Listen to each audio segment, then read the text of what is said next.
The Broncos are not back. The Nuggets, they're so back. Dan, play that funky music.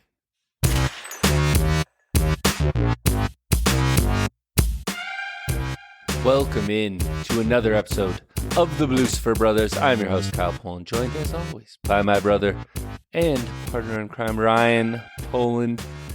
Ryan, how are you doing on this snowy Thursday night? Yeah, the weather has been terrible. I almost didn't go to the Nuggets game last night because, it was a little treacherous out there, but It sure was. It feels like, and I think there's something where like they can't put the same ice stuff down as when we were kids because it was just slowly deteriorating the planet. But it's a tough break for everybody. Yeah, but it does feel like even with a not crazy amount of snow, it can be just icy as shit. Yeah. Both days driving, and I have to go down to the Cherry Creek area for school, and it was dicey out on those roads both times. So yeah, I feel you. But good thing you went to the Nuggets game. We're gonna get into the Nuggets, but first we wanted to get to the Broncos here. Disappointing week last week. Obviously, one of my best bets. I thought there was too many points versus the Ravens. The Ravens just dog walked them. We laid it out as like a possibility. You kind of highlighted like, hey, they have an offense. The Ravens are going to score a bunch. Are we good enough on offense right now to take advantage of the fact that this Ravens defense makes a lot of mistakes and score with them? The answer was no, right?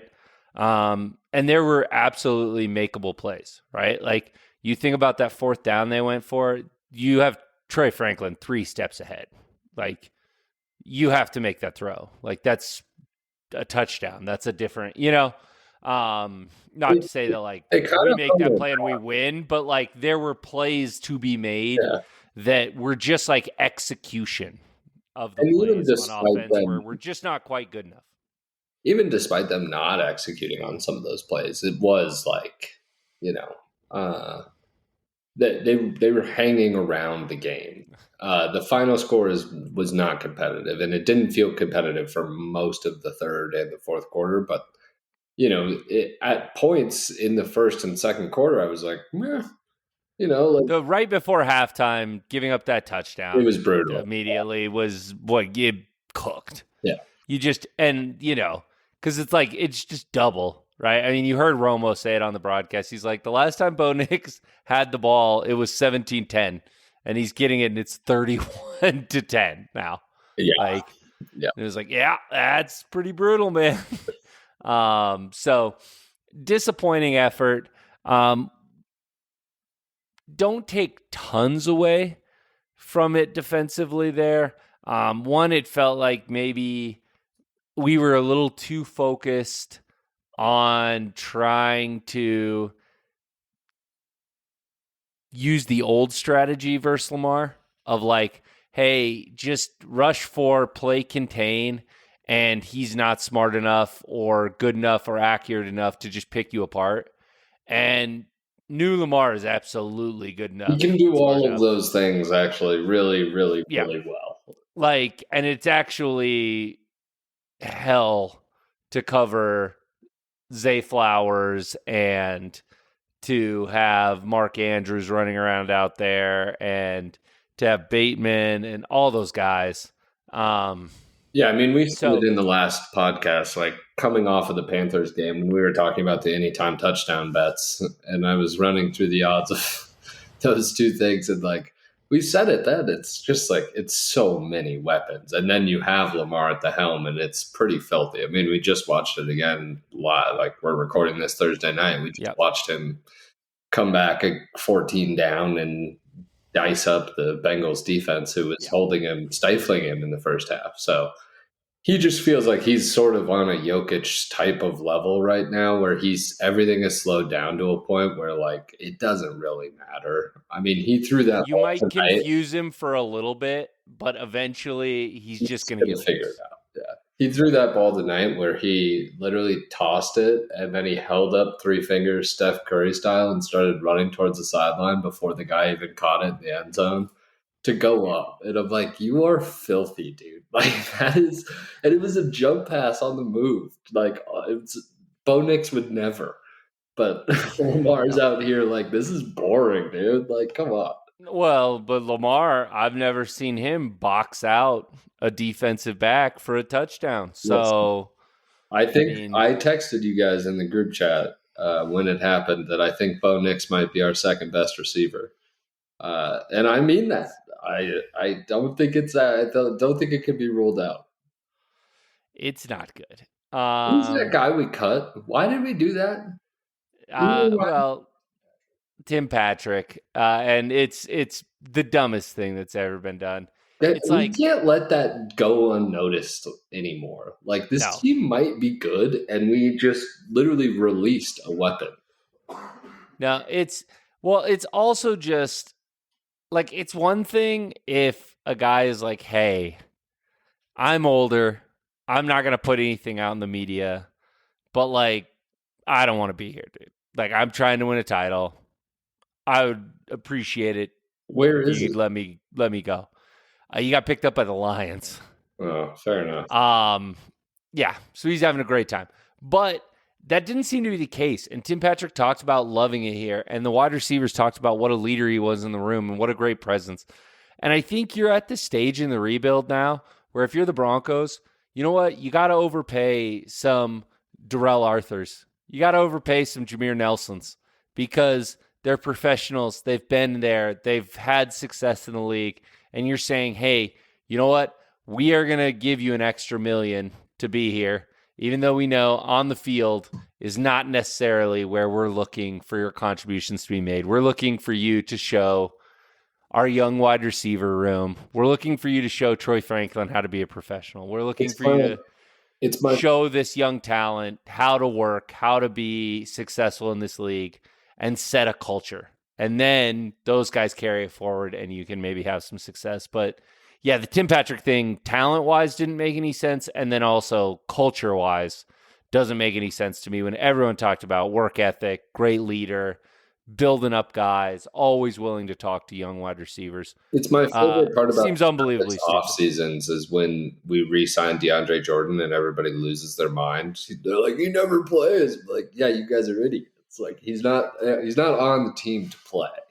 Like that's not really what he's there for. So, but you need those guys on your team. So, no, it's frustrating at the lack of weapons that we've given Bo because I do think he's looked pretty good. I mean, I'm stashing him on a fantasy team that I think there might be a playoff week where I really have to consider playing Bo Nix in a fantasy football game, which I don't think we would have thought was possible at the beginning of the year.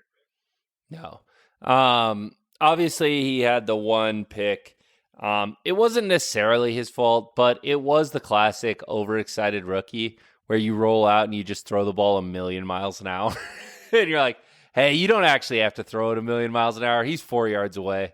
And it's unlucky that it, deflects off and just bounces up in the air right to the Ravens. But other than that, it feels like Bo Nix has kind of hit this place where he's not making the same, like there were some bad picks in the early weeks and we're not seeing the really bad picks. We're seeing him miss sometimes though. And he gets the ball where it's like, oh, that was a play. That was a play. That was there. Like Romo did a good job of calling it out.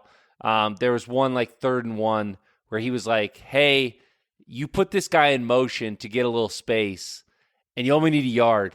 Like, this ball just has to come out right away there, and you just know that's where you're going, and you're picking up the first down, and you're moving along. He's like, and he just takes a little too long here, lets the Raven guy get out there. Now there's no one there, right? How awesome was it to have Romo calling one of our games, by the way? Yeah. He's good on Sunday. I was like, man, I really do learn a lot when you're cooking. Like, I was like, man, this is really enjoyable. I remember why everybody liked you when you first came out. Yeah, it feels like Brady getting all that money has it remotivated and he's so both him and Greg Olsen. I feel like Greg Olsen's been great this year. Awesome as well. And Tom Brady has been awful, but that's life. Yeah, we're going to have to listen to Brady in the Super Bowl instead of Greg Olsen, and it's really going to be frustrating that has to happen. Yeah, it's such is life, I suppose. All right, let's look ahead, though. Huge divisional game in Kansas City. We talked about this being just brutal. However, glass half full, you can't be catching Kansas City at a better time. They are undefeated. They escaped against the Bucs, but they had to go to overtime. So not only is it a short week where Kansas City, I think they covered one time at a rest disadvantage last year.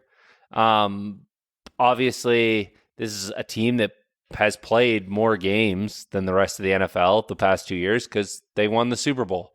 And so I think less rest hits them even a little bit harder.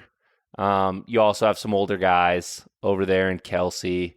Those guys who maybe don't bounce back as quick as maybe they used to. And they used Kelsey a lot. They used DeAndre Hopkins a lot. Like, it's not like they left Kelsey in the garage for this Bucs game. Like, he caught a lot of, I think it was tied a record or broke the record for most catches in the game. Like, it was unbelievable. But short week, we're getting, while the weather itself during the game should be fine, there's rain the day before, there's a college game the day before, maybe a little bit of a crap field, which just feels like it introduces some chaos into it, which is generally better for the worst team, which we definitely are, by the way. So the line is 7.5. It feels like Vegas knows that this is a dangerous game because it's odd to me that the only undefeated team is all of a sudden at home and they're getting less points than the Ravens were.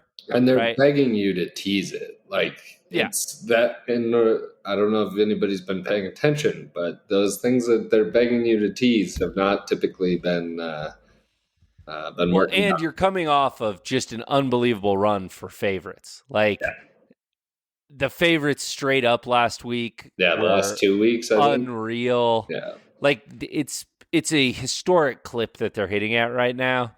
And so, let me tell you, Vegas is setting this line with all of that data. They know they've been getting killed by Joe Schmo here. It feels very trappy to me. But obviously, really good defense for the Chiefs. That's a tough thing. So, we haven't looked good against a good defense, right? No, the thing I would say about maybe the line is that I think the over-under speaks to both defenses being the strongest units of the four, right? So I think putting a line at 10 or 10.5 when you think that there could maybe only be 35 points, like, that's asking a lot of a defense to cover that line, right? So I think the total is definitely correlated with the Chiefs line here. And I think it's just respect for the Broncos defense, despite them sort of getting destroyed by the Ravens. But I think I could see this being a defensive battle, and I think it's going to be close. I mean,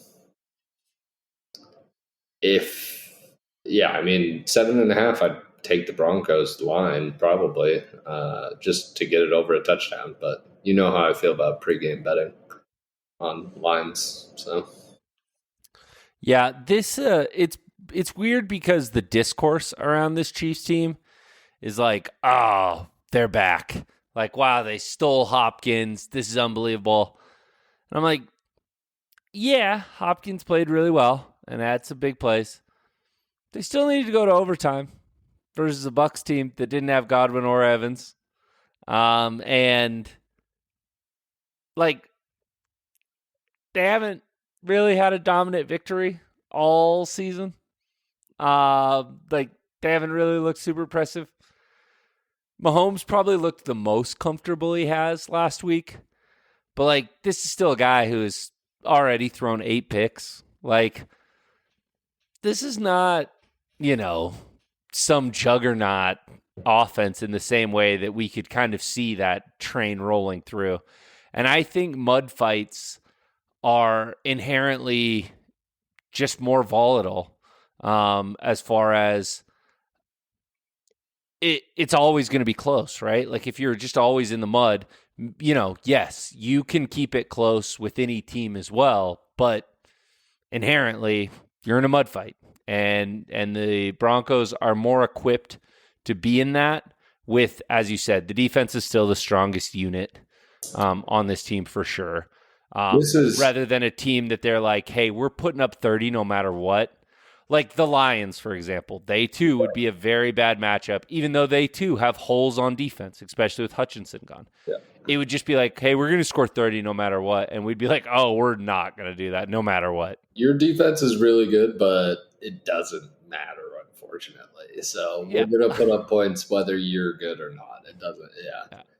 I'm not going to take this in my best bet, but I really did think about it. And so I'll just give it out here because we're talking about it. But to your point about the mud fight and to my point about the game being close, and maybe to everybody's point about our later best bets, but I think there's a lot of value in a Broncos defensive or special teams touchdown here.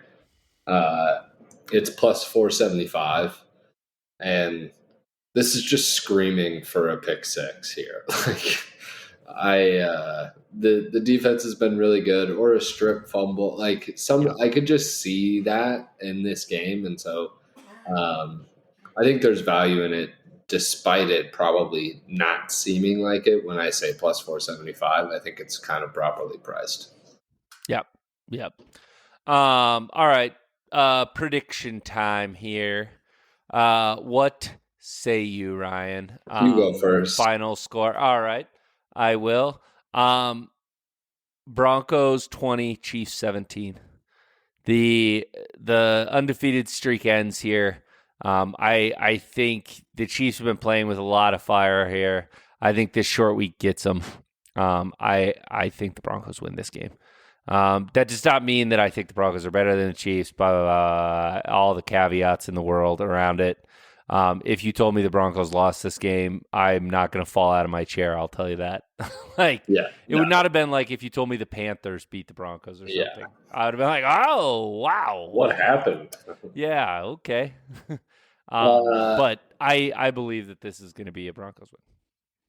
I love the optimism. I did really ponder that sort of being the outcome here, but I'm going to go with the Chiefs 21, the Broncos 20. This is just Patrick Mahomes. If Patrick Mahomes comes down after dicking around all game and gets a touchdown to beat us by one, I'm going to be throwing things. I think this is like 2 touchdowns, including a defensive touchdown, and then a bunch of field goals, and Patrick Mahomes scores 3 touchdowns and wins the game. It's definitely an option, right? And I mean, with this win, the Chiefs basically wrap up the division. They've already wrapped up the division.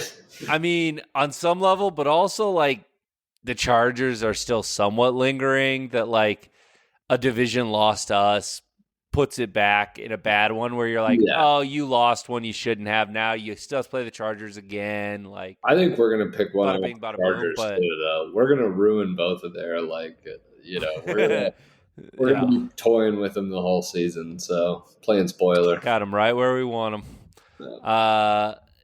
So if I'm right, huge win for the Broncos, already going over their win total. And if you'd have told any Broncos fan, I don't care how optimistic they are, if you said, hey, we split the Ravens and Chiefs, no follow-up questions. They'd have said, that's great. Sounds great to me. We split they wouldn't have said Chiefs and have a winning record. You'd be like, what happened? Oh my God. Okay, great. Bring it through to us. Who did we trade for? Yeah. Tom Brady actually sold his stake in the Raiders and is back. I think there's I think there's real reason for optimism this week, and I think you can't get too caught up in like catching a beating Like, I think that this Ravens team is equipped to give out beatings. And if you can't score, they're going to score on you. And that's just what it is. They're starting to get really comfortable with their new pieces. And so, such is life. Yeah, it's unfortunate, but thankfully. Also, we should say the Ravens did help us out by beating the Bengals tonight. That was nice for us. So thank you to the Ravens for following up, beating us by sweeping the Bengals. That was great. Appreciate you guys. Yeah, Lamar owns the Bengals. It's a real round robin. I think he's the 9-1. Chiefs own Lamar, and Lamar owns the Bengals, and the Bengals own the Chiefs. So it is kind of wild because I feel like the rest of the NFL is going to be so pissed if we get in as the 7th seed over the Bengals. Everyone's going to be like, the only people who are going to be happy are the people who are going to bet against us in the first round. But as far as like actual competitive game, oh yes, yeah. We might be the first double-digit underdog. Who'd the 2 seed be? I mean, probably the Ravens or the Bills. Oh my! The Bills would be maybe not a 10-point favorite against us, just because like maybe there could be weird weather and like they're gonna run so much. But the Ravens, it'd be tough. Let's put it that way. It'd be tough. All right. Can you imagine if Bo Nix beat Lamar Jackson in the first round of the playoffs? The amount of shit that offseason for Lamar would be tough. God, it's oh man. These mega Republicans can only get so much joy, Ryan. Don't tell them that happens. Don't. And I don't want to be associated with them, so I don't think I could handle that. Don't. I don't want to think about that for the 45 minutes of this podcast. Honestly, everybody knows where we stand. That's true. All right, let's get into the Nuggets. Everyone knows where we stand as well with the Nuggets. Nuggets best win of the season. 124-122 over OKC. You were in the building. I just want to start with this. You texted me. You said this was the first home game where it felt like there was real energy in the building. There was real energy from the team. Now, obviously, part of that is some of the other home games. The Clippers one was like an afternoon start. And the Thunder one, they just kind of got their ass beat in the second half. So tough to get energized out there for that one. And then we've played some bad teams. Obviously, like the Raptors don't get the people going usually. Yeah. But so there were some missed opportunities, but it did feel different. And I'm interested to see your live perspective on like when the energy shifted. Because I can tell you when it was for me watching it, but I'm interested to hear like where it was from your perspective, like in the arena. Yeah, I mean, it was third quarter, and it was when Russ. I can't remember the exact sequence of play, but hit the three, and then I think they had a turnover or something, and then Jokic, I think, scored maybe, and then they hit the timeout. And Russ was in the corner, so our seats are like upper level, right behind the bench. And Russ was in the corner on the opposite side, but like on our side of the court. And he was just yelling at people in the corner. And you know how Ball Arena gets. Like when Christian Brown does that, we get on our feet. So Russell Westbrook, it was a pop in the arena, and it lasted through the timeout. And I was like, oh, wow, this is like that because it you know, the Thunder are such a new team that sometimes it feels like we don't get up for them as much as we probably should because they're so good right now. But it felt like everybody was like, all right, they beat our ass that first game. Like, we want this one. And that's when I felt it shift. There were times before that. I mean, Jokic was just having an otherworldly night. We sat down in our seat. I was there pretty early because I left the house thinking, it's going to take me an hour and a half to get to the arena. And it didn't really. So we were there pretty early, and I sat down with my buddy, and I was like, if we win this game tonight, you're going to witness an all-time Jokic performance. Yeah. And it was an all-time Jokic performance because it was just him in his element. I mean, hard doubles and him just throwing the most absurd off balance behind the head. I mean, he tried one that got picked off that if any other player on the roster did it, Malone would have an aneurysm on the sideline because it was literally a fast break and he threw it behind his head, no look, and it was going to hit Porter in the chest. But there was a defender standing there, which obviously Jokic didn't see because he didn't look. So it was a very fun game to attend. The flow of it was a little funky in the first half for sure. But once Russ was screaming at people in the third quarter, it felt very much like we were going to win the game. So, like I said, I watched it pretty much start to finish on the old phone there with the sun. And I must say, I agreed with you with the time. It felt like down 11. It felt like the building, and it felt like, to a degree, the Nuggets. We're sitting there, and we're like, all right, we gave them a pretty good fight here. Like, they're a little too good. This is kind of where they pull away. And then Russ gave them that pop. The thing that I haven't seen talked about is how hard Jokic played after that. He was getting mauled. And instead of saying, okay, I'm going to let this piss me off and I'm going to do this, he just crashed the boards hard as hell. And he said, okay, Chet Holmgren, I'm going to fuck you up now. Like, he was going after every offensive rebound. He was playing with such physicality, such force down there. We also saw him, he's a listener to the show, so I'm sure he was taking some of my coaching points out there. We saw him do the, get it up top, and then he just fucking little boyed Chet Holmgren and came across the lane and was like, give me this fucking ball in the middle of the lane and was like, double this bitch, and just turned it up and put it in.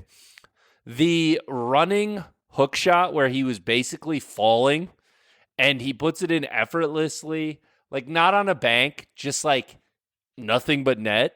That shit didn't get talked about enough. And when people threw Chet on the double, because that was right after a play where he just got absolutely destroyed, and I think found Mike, and I think he missed the shot, but he was getting hammered all night. If they officiated Nikola Jokic like Joel Embiid, it would be, I mean, I don't know how many awards, there aren't enough awards. He'd be leading the league in points and rebounds every year. But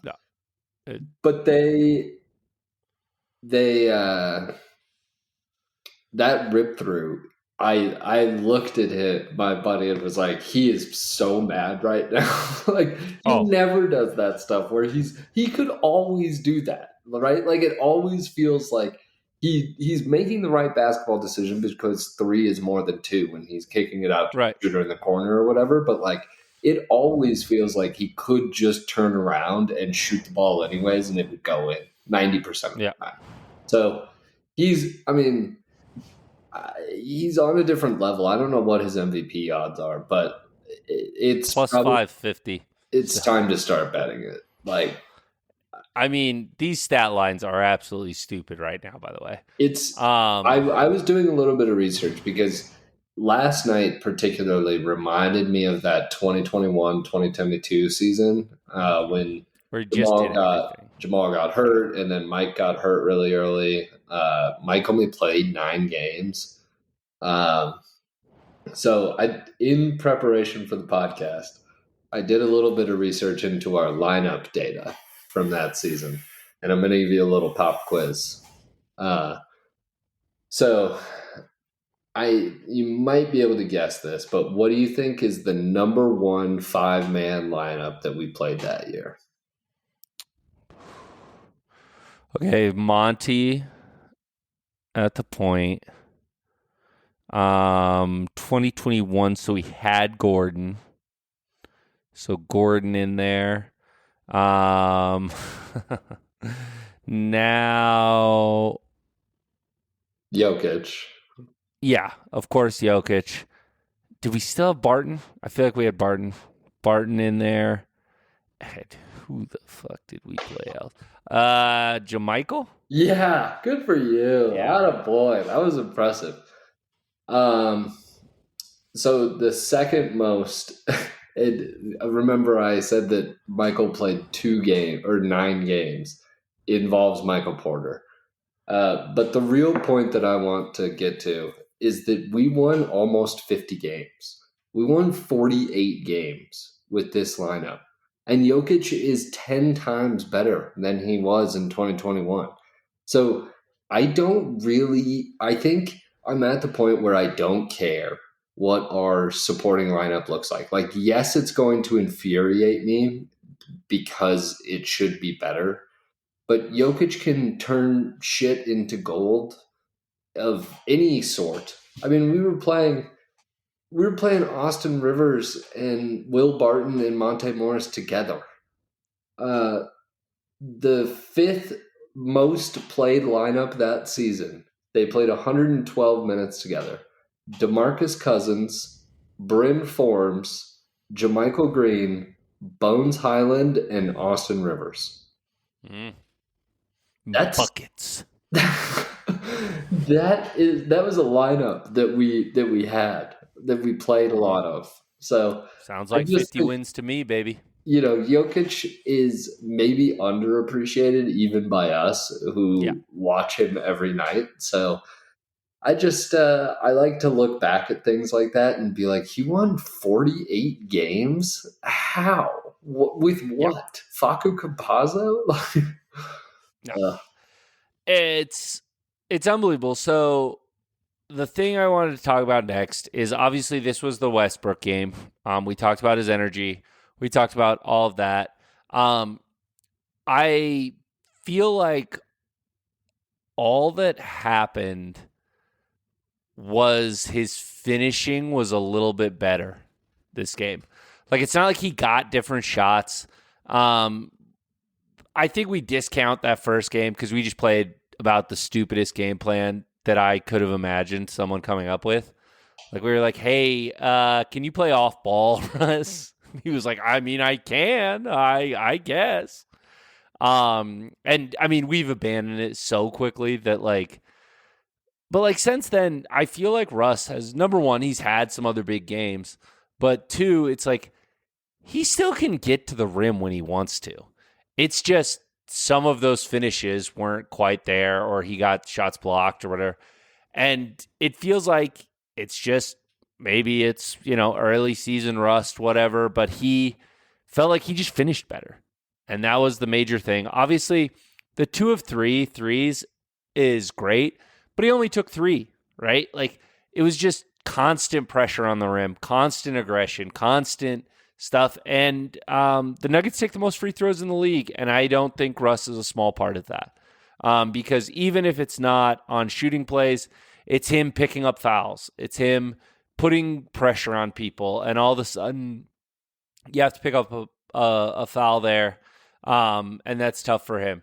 I also think when we talk about the shooting woes, where after every national podcast was having a crisis about the shooting, like, Porter's now back a 40% 3-point shooter. Christian knocks down a fair amount of wide open threes. Like, it was never going to be as bad. Yeah, it was never going to be as bad, and that number will come down. Like, there's no way he shoots 50%. I don't believe it will. I will believe it when I see it. Yeah. I'm done doubting him. But he's going to shoot 90, 50, and 85 from the. That's going to be his season-long splits. Yeah, maybe. But I mean, it was never quite as bad as it looked in the beginning. And you see here, you're talking about lineup data. The Nuggets starters are still awesome. One of the best units in the league. Like, that's what it is. And so I think here it's all about like getting some experience and getting it for the guys that matter. Strother matters, Watson matters, Russ matters. It is awesome that Hunter Tyson is eating up minutes and seemingly pissing off every single player that he goes against in the NBA. He kind of pisses and me he is off. trying as hard as he can, and he is eating minutes. And that is what we need right now due to injury and all of that. Hunter Tyson should not, and I do not believe will not, see the floor in an NBA playoff game. It is fine for him to eat some minutes, but like the development of Strother, Watson, and Russ, that's where people need to like understand that, like, yeah, Russ still has a negative plus minus because he still played with the backups because like we needed someone out there. So he eats some Hunter Tyson minutes and it hurts him. But those minutes just won't be there in the playoffs. And Russ is getting really good experience, and him and Jokic are developing a really good cutting chemistry. This is one of the quickest chemistries I've seen. And Russ's entry passes, they've been talked about. To play with Jokic. Like, all he wants to do is run downhill at the rim, and Jokic will come set that screen, and Russell go downhill, and he will make the right basketball decision. Yep. He was making some circus shit at the rim last night. Like, it was a little bit vintage. And that stuff's not always going to happen. But to your point about getting good shots, too, like, I just looked at his shot chart from last night. He missed a couple of mid-range, like 10, 12 footers that he normally makes. I'm like, happy you're shooting that. He made a couple threes, and then literally everything else is at the basket. There is nothing else. And that is how that should look. And if it does look that way, we're going to win some of these games where he just gets in a rhythm. I think that the sneaky part about Russ is that he's good defensively. He's not necessarily as athletic as he used to be, but when he turns it on, I think that's what feeds that offensive energy.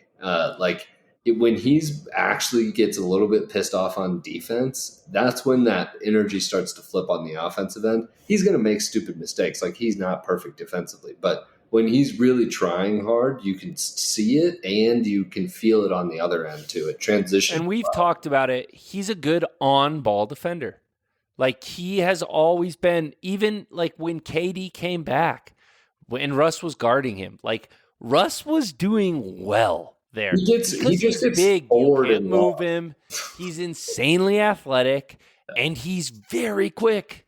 It makes sense he would be a great on-ball defender. He takes some risks off ball, and sometimes he falls asleep.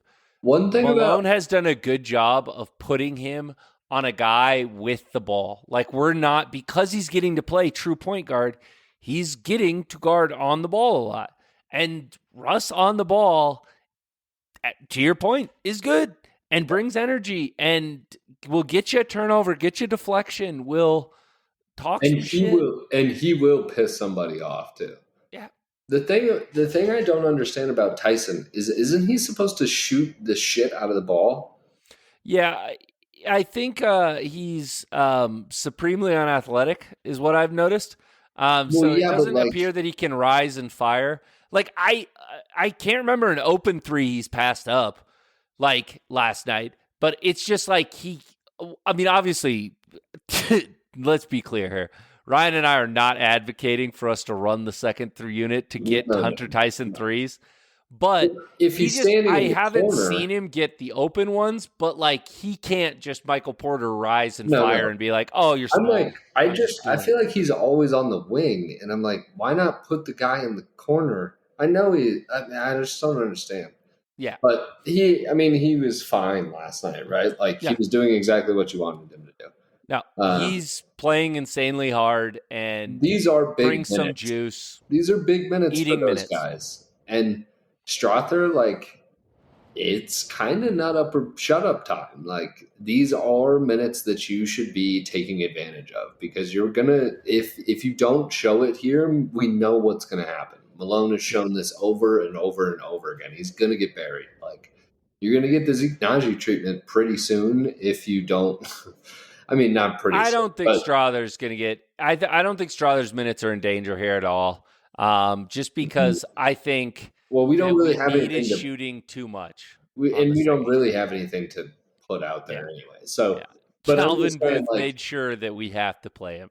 That leash is going to get pulled a little bit. Like, he's not. Well, you saw it last night. Oh my God, dude! He shot the ball poorly. He went 0 for 6, and a couple and of he those had were 6 in assists, transition and early in the shot clock, and terrible threes. So that shit has to stop. Yeah. So and you saw it because Malone was gonna let him close that game. Malone was he was like, "Hey, I saw what happened with Russ out there against the Clippers. Like, they're not gonna guard him. He's had a great game, but I don't want to put him out there. I want, Strother is a threat. I don't want OKC to have easy doubles, right? And Strother was just like not good shooting and was not good enough that he was like, why would I not have Russ out there to guard? And, Russ, for all of Peyton Watson's great block, Russ was guarding SGA and was physical with him. Like, on the way down there, like, yes, SGA was by and could get the shot off, but like, I think Russ did a good job there. And I think at a certain point, it's like, hey, dude, Russ is giving you more stuff if Strother's not shooting at this point. And that's a good 100%. thing, right? Like, you need Strother to shoot to add an element on offense because right now, he's a little too handsy on defense, and he can't run that 2-man game with Jokic. Like, he's never going to be able to do that like Russ can. So it doesn't really matter. Like, his shooting is negated by Russ being able to dribble the ball and pass it to Nikola Jokic. Like, it's not a very difficult thing to do, but Julian doesn't do it at a very good rate. We shouldn't undersell though. Russ has been. I know Adam Maras, shout out him. He's been really mentioning it, but Russ has had some great entry passes, like middle, backdoor, where it's just like some free points for Jokic, which I think are so key because it's like anytime he can just score and doesn't have to work for it and like pound and do whatever, it's just so nice, right? I can't remember if it was just like, hey, here's 4 free points because I'm going to enter these into you nicely. I'm just going to put it on your shoulder. I'm going to tell you which way to turn. Just turn, take this. I can't remember if it was last night or Monday, but he threw one of those, and Jokic was so surprised. He was just like, he turned around and was like, oh, I guess I'll shoot. Thanks, Russell. That was really nice, man. Like, he's just like, oh my God, I didn't get triple teamed and have to body 2 people and then shoot a Chambord shuffle at the end of the shot clock. So it's fun to watch. Yeah. So I feel like we've covered Russ. I would like to present a theory to you. Nikola Jokic secretly always loves the Nuggets shooting guard. Like Gary Harris, then we had Will Barton, then we had KCP, and now him and Christian are racing at the beginning of games.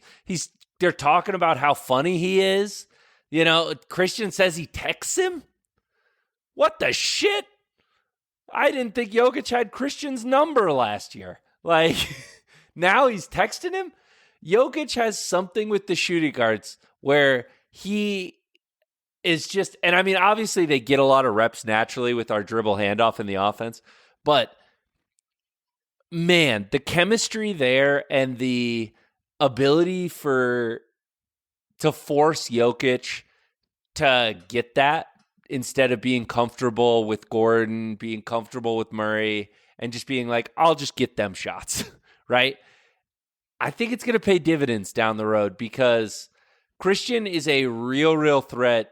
And another funny tidbit, I don't know if you caught it in the arena, but you could see it on TV. DJ was making fun of Christian, who clearly got fouled on something that they didn't call, but DJ was like, just dunk it. Like, he's like, you just dunk on everybody now. Just dunk it, dude. Like, what are Oh, you dude, doing? he tried to on I can't remember who it was in the first quarter. Oh man, it might have been Jalen Williams. He tried to catch a body though. He got fouled, and I looked at the guy. I mean, I was like, "This is absurd. Like, he has to stop at some point." What I was going to say to your original point is really like Christian's such a confidence player to me, and I Yep. think Nicola showing that confidence in him is such a good like. I mean, to your point about dividends, like it might not pay off right now, but Christian has started to look better, and his shot is completely confidence based. Like you can, I feel like when he's starting to go up, I know whether the shot's going in or Yep. not. Correct. So I'm excited by that prospect, and I think it'll just be he's got to stay healthy, right? Like he needs reps and he needs a lot of these minutes because, I mean, it's his first starting in the NBA. Like, obviously, he's the first starter that we've replaced in 2 years. So, Yep. Yep. uh, He's been awesome. it'll take a minute, and there will be bumps along the way. But so far, it's been great. He has been awesome, man. The Peyton Watson, I think, stock up right now. We talked about how he was going to be a little bit bumpy, right? Coming out. The shot's still not 100% consistent. I don't think it needs to be 100% consistent. It needs to be a threat to where people aren't just going to leave him in the playoffs. But I was really encouraged, especially in the first half. In the second half, we started putting him more on Chet and like hiding Jokic on Caruso, who, by the way, listen, if you're a Thunder fan, you're like, well, if Caruso doesn't play the shittiest game of basketball I've ever fucking seen, we probably win that game.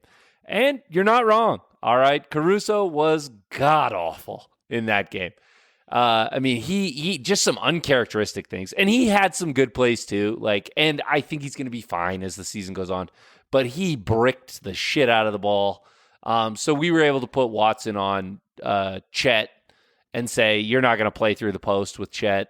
But in the first half, I thought Watson, his length bothered SGA a little bit there, and he did a really good job of where he's not a crazy physical player, but because he's so much bigger, the weight is about the same and strength is about the same against a guy like SGA, right? And so I thought that was an interesting look and something that's cool to think about going forward. So I thought good game for him, not insane. But you talk about another guy that's very vibes and like confidence based. It does feel like this is a huge moment and a huge inflection point where, like, if you miss both those free throws and then we lose that game in overtime, you're just like, I suck. I'm the worst. I am everything bad about basketball. And it gets a sour note, right, in this homestand. Whereas now you're like, hey, we're 2-0. And we've kind of done our job, and the vibes are high heading into this Miami game. The last piece I did want to talk about was Saric. Do we just think he's buried at this point? Like, we're playing DJ over him in previous games. Now we're seeing Zeke Naji. Like, it just feels like, and I mean, we said it, he looks bad, right? But like, it feels like Malone is just like, this guy sucks. Like, this guy doesn't have it anymore. And it's weird. It could be a health thing, but it doesn't look good. And right. So I hope it's not that he's buried, because that would be a pretty shitty Signing. Yeah, that wouldn't be a great Calvin Booth check mark. So, No. But it's a possibility. Yeah, it's something. But yeah, vibes are back up here. Also, shout out Porter. I did want to mention that for him. Like I said, I mentioned it briefly, but he's been shooting the ball a lot better. I feel like he's also just been willing on that second unit to just like try to create, try to play a little bit more one-on-one off the dribble stuff where I'm like, yeah, dude, that's 100% what you should do. Like, if you can hit some threes, that's awesome. And we'll probably won't be minus as much on the bench. And if you miss them, we were probably going to not score anyway. So it's fine, right? It'll be a little bit different once Murray gets back because then you have Russ there. So then I won't enjoy that as much. But I haven't heard this talked about from that OKC game. Like Porter Incognito saves the game when Jokic makes a bad pass and Porter taps it somehow with just his long arms, and then it gets out to Russ, and that's the one where Caruso inexplicably fouls the shit out of Jokic, and then is like, review that. Like, I want to see myself hitting him in slow motion. Like, it was just the official in arena was like, the high five rule does not apply. Yeah, like, no. It's bad when they had to fucking clarify it on the thing. They're like, you're an idiot. We assume you challenged this because you were thinking hand is part of ball. It's still in his hand when you're smacking the hell out of him. Yeah. So yeah, no, that doesn't work. But yeah, so Porter, that's twice, by the way. Last year in the playoffs, obviously he, or I'm sorry, that was Gordon that time who came up with a errant Jokic pass, and Porter hit the three. But just like a little play, I thought Porter also rebounded really well for us in that OKC game. They have a lot of athletes, a lot of physical guys, and I think that physicality bothered him, and I think he was more ready for it this game, and I thought he was also really sparked that comeback where he made some big shots against OKC, and he just adds a different dynamic. There was one where Caruso, sorry again to pick on our buddy there, but they were doubling Jokic every time, but Caruso just did it off of Porter, and Jokic was like, all right, I'll just throw it back out there. And we hit it. That was before we pooped our pants and almost gave the lead up. But it does feel good that, like, there's something basic that, like, hey, a team on a Tuesday is going to turn their brain off at some point during the regular season. And they're going to just mess up Porter rotations. And if he's shooting 40%, that can be a thing that just breaks a team's back where you're like, we got it down to 4 and now all of a sudden Porter hit 2 and we're back at 10 and it feels like we didn't do shit. And it's how we won the championship. Yeah. All right. I think that's everything on Nuggets. You have anything else you wanted to desperately go over? All right. Let's get into these picks here. I went 1-2. You went 2-1. That's what I did. I'm furious at the Seahawks and Rams for just absolutely refusing to play football until the second half when it was too late for my over-under. And also, if Seattle just kicks a field goal, then the Rams go and score a touchdown there, and my over still hits. The Broncos, that one never had a chance. I think we can say that was dead on arrival. But I'll kick us off this week. I'm going back to the Broncos well. 7.5 is too much. Obviously, I picked the money line, so I would sprinkle a little bit there, but for the sake of the context, plus 7.5. Like I said, I think this field is still going to be pretty crappy, even though the weather will be okay. On game day, there's going to be rain on Saturday. A college game is being played there with Kansas. I just think it's going to be a rocky thing. I think this is an older team, short week. I like it. Yeah. I like it. Like I said, I think this is the way you have to play this if you're going to. I'm staying away from the spread, but I am going to bet all Broncos games again.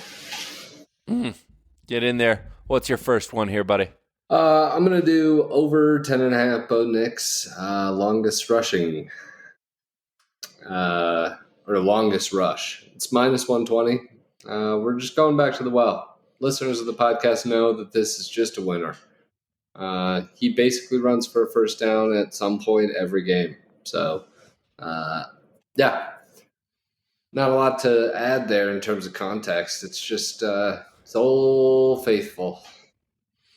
Yep. No, and it's the only thing that's going to stop doing this is if teams, and I don't necessarily think, by the way, it's a bad strategy, but if teams just say, hey, I understand that for most of the NFL, too high safety is the best thing. It's not the best for the Broncos. I'm going to need Bo Nix to complete a long pass. We've seen him miss on some pretty big windows deep. And not like the Broncos have the wide receiving core of your dreams out there. And if they're just like, you know what, like the biggest threat to us is Bo Nix and Javonte Williams just gashing us, and then them being able to play in second and third and short, we're just bringing safeties down. Like, we're going to say, beat us over the top. Prove that you can do that, Bo. And, you know, obviously you vary the looks, but until teams do that, it just feels like if you can get like a quick rush up in between the end and the tackle, the linebackers, everyone's like in coverage and back off the line, you just get 10 yards. So, yeah, like you said, I think it's a good one. My next one, I am going to the other team that played on Monday night, the Tampa Bay Buccaneers. I'm going to be taking their opponent. The San Francisco 49ers are coming off of a bye. The last year when the 49ers came off of a bye, they absolutely dog-walked Jacksonville. And this Bucs team is incredibly banged up. They just lost 2 straight heartbreaking games. It feels like are the wide receivers still out? Oh yeah. Godwin's done. Evans is on IR, so he still hasn't missed. I think he might be done for the season too, to be honest. But they yeah, should I just think so that would make sense, I guess. So. Like, I just think Baker's playing well. Their defense is playing a little over their head, but Christian McCaffrey's going to play. You've got all these weapons. You've got all this stuff. You have one of the top 3 coaches in the league who's had a week to self-scout as well as look at an opponent. I think 49ers are going to absolutely kick the hell out of this Bucs team. And so I'm just going, I think rest is important, people. Get a good night's rest. Take time to recharge. And I don't think the Chiefs nor the Bucs have had that time to recharge. So I'm picking against both of them. This is 5.5. It's minus 110. But yeah, I love the 49ers here. Yeah, getting that under a touchdown feels great. So that seems right. Let's see. What am I gonna do? I'm gonna stay a little more in that minus 120, minus 110 range, and I'm gonna go under 20.5 for the first half of this Broncos Chiefs game. It's minus 110. I just don't think there are going to be very many points in this game, and I definitely don't think there are going to be very many points in the first half. So, that's what I'm going with. Yep, I think this is going to be a mud fight. I also think the Chiefs started very slow against Tampa Bay as well. They typically do. They're the cardiac kids, right? Like, they're going to come back and beat you. And they're just a methodical team too. Like, they'll use the clock. They're not putting up crazy things. And if you're a good defense, we're probably not putting up a lot of points either. So, which they are. I also wanted to quickly for the listeners. It was 5.5 when I looked this morning. It's now up to 6.5. That's not going to stop me. I'm still absolutely going to take it. It's under that touchdown, like Ryan mentioned. I think that's a key number. But it does get me minus 105. The Broncos also minus 105 at 7.5. I love that. For my final bet, I am conflicted. I want to go through my two options here, Ryan. Okay.